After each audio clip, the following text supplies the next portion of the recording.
Pemirsa, permintaan dunia akan minyak nabati yang rata-rata mencapai 5 juta ton per tahun diharap akan terus meningkat. Pada tahun 2011 mendatang, industri minyak nabati dinilai masih berpeluang dan memberikan kontribusi besar bagi ekonomi nasional kita. Minat investor di sini masih kurang. Dalam kurun waktu 2 tahun terakhir, produksi kelapa sawit Indonesia berada di peringkat pertama mengungguli Malaysia. Hampir 49% produksi minyak kelapa sawit untuk dunia berasal dari negara Indonesia.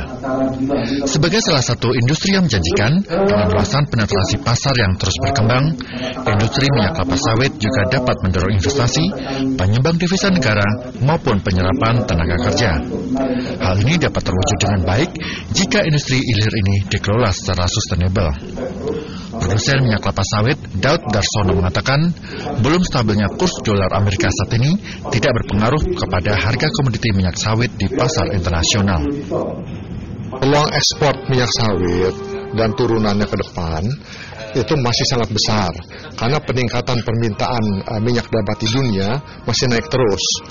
Sehubungan dengan kurs rupiah yang semakin menguat, yang sudah di bawah 9.000 atau sekarang, buat kita sebagai produsen pengaruhnya memang ada, tetapi pengaruh tersebut tidak signifikan karena diikuti dengan kenaikan harga minyak sawitnya sendiri.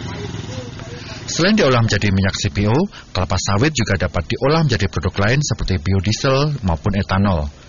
Bahan bakar nabati turunan jenis ini dinilai mampu menyaingi pasar bahan bakar solar, apalagi jika harga solar terus naik.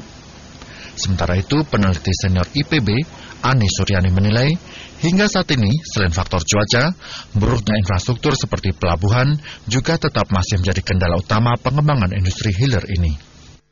Hambatan ekspor tidak lancar di pelabuhan, demurrage time yang harusnya bisa, katakanlah kalau lewat Malaysia 1 hari mereka ekspor, kalau di Indonesia bisa 5 hari. Mereka harus menunggu sebelum bisa diekspor karena keterbatasan kemampuan pelabuhan memberangkatkan dan fasilitas lainnya.